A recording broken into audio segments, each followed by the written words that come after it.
Personal finance, जो कि आज के समय में बहुत ही ज्यादा इंपॉर्टेंट सब्जेक्ट हो जाता है। क्योंकि देखो यार, पहली बात तो ये कि इसको आपको स्कूल में नहीं सिखाया जाता।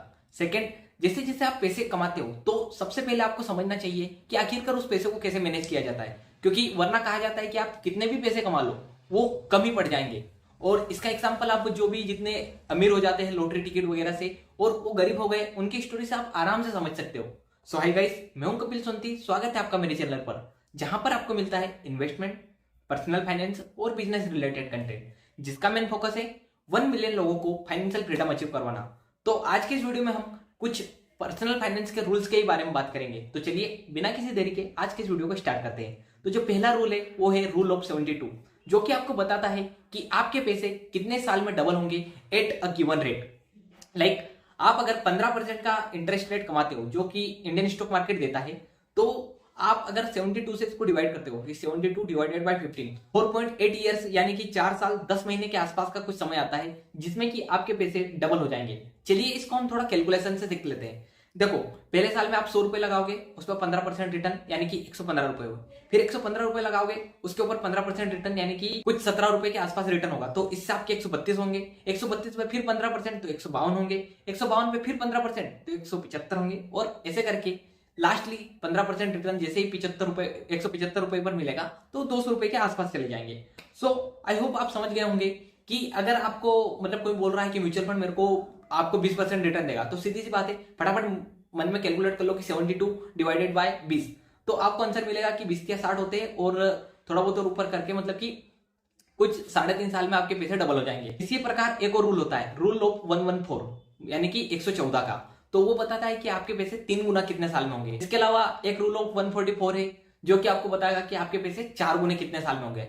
अब आप कमेंट करके मुझे बता सकते हो कि आप ये पैसे अगर आपको 8 गुना करने हैं तो क्या उसके लिए भी कोई रूल है क्या?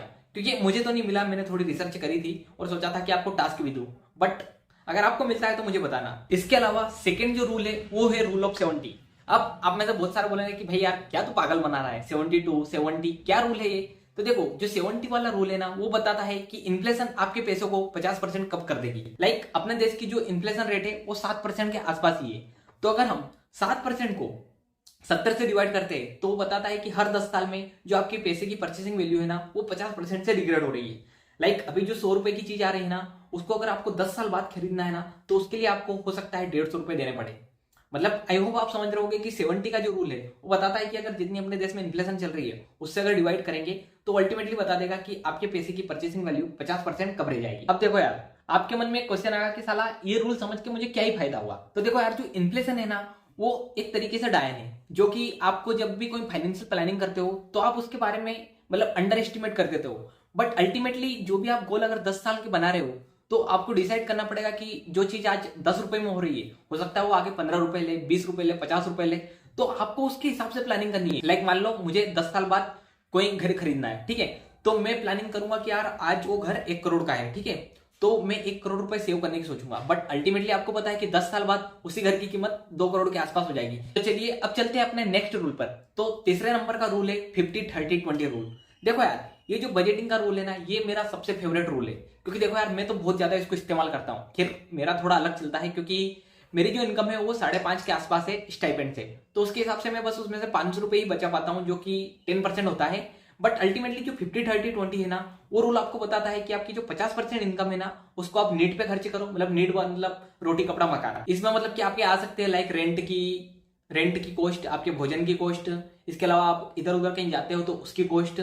इसके अलावा जो 30% पैसे है ना, वो आपकी वॉन्ट में जाओ। वॉन्ट यानी कि आप एंटरटेनमेंट के लिए पैसे खर्च कर दो, कोई अच्छा गैजेट ले लिया उसके लिए पैसे खर्च कर दो।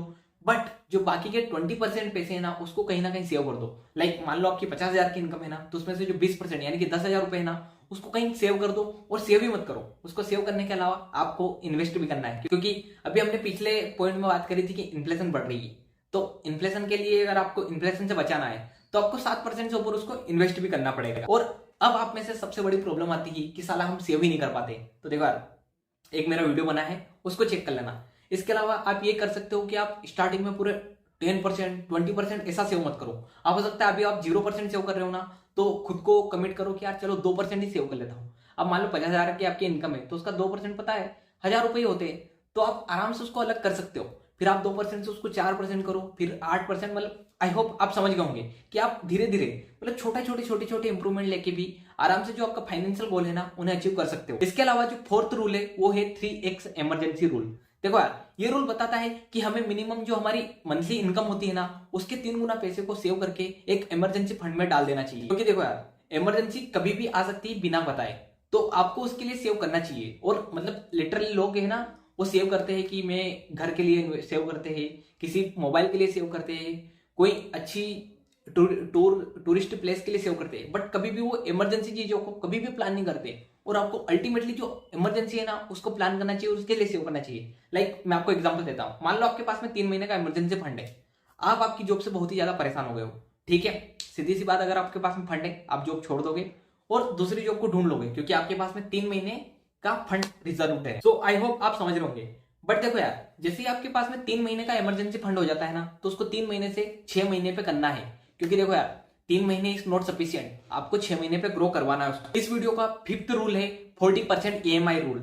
देखो यार, आपकी जितनी भी इनकम होती है ना उसमें से बस 40% के आसपास ही आपके पैसे EMI में जाने चाहिए। अगर उससे ज्यादा जा रहे हैं तो मतलब आप बिल्कुल रेड फ्लैग में हो।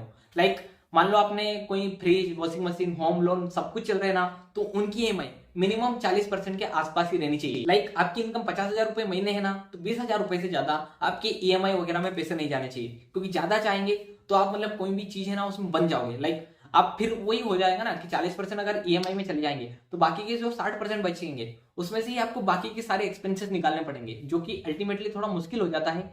तो आपको जो आपकी EMI वगैरह की जो मतलब फिक्स्ड एक्सपेंसेस जाती है उनको आपको कैसे भी 40% से नीचे रखना है। और अगर आपका जो EMI वगैरह में 50% से ऊपर जा रहा है तो तेरी तो वाट लग गई डोंडू, ऐसे हो जाएगी आपकी हालत। तो इस वीडियो का 6th रूल है लाइफ इंश्योरेंस का रूल, जिसमें कि जितनी भी आपकी ईयरली इनकम होती है ना उसके कम से कम 20 गुना से ज्यादा आपको सम एश्योर्ड करवाना है। आपको देखो यार, जो इंश्योरेंस एडवाइजर है ना उसकी बात में नहीं आना है कि वो बोलता है कि 10 गुना करवा लो, 12 गुना करवा लो, 15 गुना करवा लो। आपको मिनिमम 20 गुना जो आपकी ईयरली इनकम है ना उसका आपको सम एश्योर्ड करवाना पड़ेगा। फॉर एग्जाम्पल, मान लो आपकी ईयरली इनकम है 5 लाख रुपए, तो उसका 20 गुना होता है 1 करोड़। मतलब आपको जो सम एश्योर्ड करवाना है ना वो 1 करोड़ के आसपास करवाना है। इसके साथ में अब याद रखो, जो आदमी अर्न कर रहा है ना उसी का ही लाइफ इंश्योरेंस करवाओ। इसके साथ में बोनस टिप ये है कि आपको हर किसी का जो आपकी फैमिली मेंबर है ना उनका सबका हेल्थ इंश्योरेंस करवाना चाहिए। आपको यहाँ पर टर्म प्लान करवाना चाहिए, क्योंकि ये थोड़े सस्ते होते हैं। और वो नहीं करवाना है कि भाई बाद में पैसे मिल जाने चाहिए, क्योंकि देखो बाद में अगर पैसों के लालच में रहोगे तो अल्टीमेटली अभी आप ज्यादा किस्तें दोगे तो आप दूसरी जगह पर पैसा नहीं लगा पाओगे। और अगर मैं आपको सिंपली ही कैलकुलेशन दिखाऊं तो जब आप सम एश्योर्ड वाले लेते हो कि आपको बाद में जैसे ही 5 साल हो गए, 10 साल हो गए, उसके बाद में पैसे मिलेंगे, तो वो 8 गुना 9 गुना के आसपास महंगे प्लान रहते हैं। तो आई होप आप समझ रहे होंगे कि आप मान लो एक प्लान है 8,000 रुपए का और एक प्लान है 800 रुपए का, तो 800 रुपए वाला ले लो और जो 7,000 रुपए बच रहे हैं उनको इन्वेस्ट भी करोगे ना तो अल्टीमेटली बहुत ज्यादा ग्रो हो जाएंगे। आई होप आप मतलब इन्वेस्टिंग वगैरह की फील्ड में थोड़ा भी इंटरेस्ट रखते होंगे तो आपको पता होगा कि 12% नॉर्मली स्टॉक मार्केट भी दे देता है। इसके अलावा अगर देखा जाए इस वीडियो का जो सबसे इंपॉर्टेंट पॉइंट है वो यही है कि रूल ऑफ 10 को आपको फॉलो करना चाहिए। लाइक आप अगर कोई भी बड़ी चीज परचेस कर रहे हो, लाइक बड़ा मोबाइल या फिर हो सकता है बड़ा घर, बड़ी कार, तो खुद से पूछो कि ये चीज आपको अगले 10 दिन, अगला 10 महीने, अगला 10 साल में कैसा फील करवाएगी। मतलब मान लो आपने एक घर खरीदा तो आपको 10 दिन तो मतलब बिल्कुल आहा अपने जी भगवान ऐसा फील करवाएंगे। फिर 10 महीने पता चलेगा हो क्या किस्तें कट रही है। फिर 10 साल बाद पता चलेगा कि अरे भाई क्यों खरीदा। मतलब लिटरली बहुत सारे लोगों के साथ में ऐसा ही होता है। लाइक बहुत सारे लोग बड़ी बड़ी कार ले लेते हैं, मर्सिडीज, आई होप मतलब ब्रांड मेरे को कोई क्लेम नहीं दे दे, तो और फिर उनके बाद में उनमें आता है मेंटेनेंस एक्सपेंसेस। तो फिर वो बोलते हैं कि 10 दिन तो मतलब बहुत अच्छा लगता है कि अरे अरे अरे अपने की भगवान है। 10 महीने भी अच्छा लगता है कि ओहो। और उसके बाद में जैसे ही 10 साल होते हैं फिर पता चलता है कि साला मतलब मैं सी था, एक नंबर का सही था कि इस कार को लिया, इससे अच्छा स्विफ्ट वगैरह नॉर्मल लेता और चलाता फेंकता। आई होप आप समझ रहे होंगे, क्योंकि जो छोटी कार्स होती है, छोटी चीजें होती है ना, उनकी मेंटेनेंस कॉस्ट भी उस हिसाब से आती है। इसके अलावा इस वीडियो का लास्ट और 8th रूल है रूल ऑफ 4%। 4% रूल आपको रिटायरमेंट प्लानिंग में इस्तेमाल करना चाहिए। रूल ऑफ 4% बताता है कि जितना भी आपका रिटायरमेंट फंड होता है ना उसमें से बस 4% अलग निकालिए और बाकी का जो फंड है ना उसको 50% एक अग्रेसिव फंड में डाल दीजिए और एक बैलेंस्ड फंड में डाल दीजिए और उसके बाद में उसको यूज करिए। लाइक मान लो आपका रिटायरमेंट फंड है 1 करोड़ रुपए, ठीक है, मैं मान रहा हूं, तो उसमें से 4% यानी कि 4 लाख रुपए अलग निकाल लीजिए जो कि आपके इस साल की एक्सपेंसेस होगी।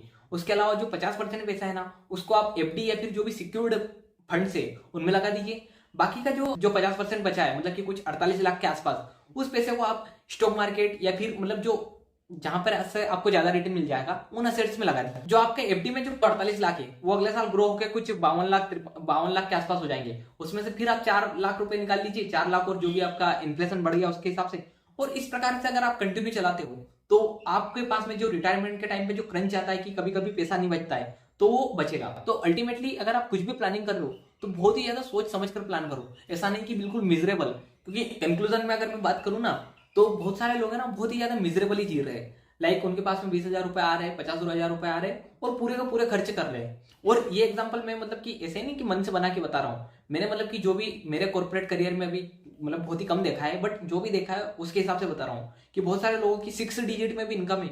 और अगर उनसे पूछ लोगे ना कि कुछ असेट है आपके पास में, तो बोलेंगे कि नहीं भाई। और मैंने देखा है मतलब जो मेरे साथ में कलीग काम करते हैं ना, उनकी मतलब क्या बोलूं मैं आपको, 20,000 के आसपास की उनकी सैलरी है पर मंथ, और फिर भी उनके पास में मतलब कि खुद का वो अलग से बिजनेस डेवलप कर रहे हैं, और साथ में जो 20,000 आते हैं उसमें से मतलब कि 50% सेव कर लेते हैं। और 50% सेव करने के पीछे रीजन ये है कि उनका खुद का घर है, तो रेंट वगैरह में एक्सपेंस नहीं आती है। वो इस एज में अगर 10,000 15,000 रुपए की, कभी कभी तो 15,000 बचाया उन्होंने। तो अगर इतना वो बचा सकते हैं तो आप भी खुद से को मोटिवेट करिए कि आप बचा लो। और देखो बचाते हो तो उसको इन्वेस्ट भी करना है। सो गाइस, मेरे हिसाब से इस वीडियो में इतनी ही ज्ञानबाजी। अगर आपको वीडियो पसंद आए तो वीडियो को लाइक करना, चैनल को सब्सक्राइब करना, और साथ ही कमेंट जरूर करना कि आपको वीडियो कैसा लगा। और इसके अलावा आप कमेंट कर सकते हो कि किस टॉपिक पर मैं वीडियो बनाऊं।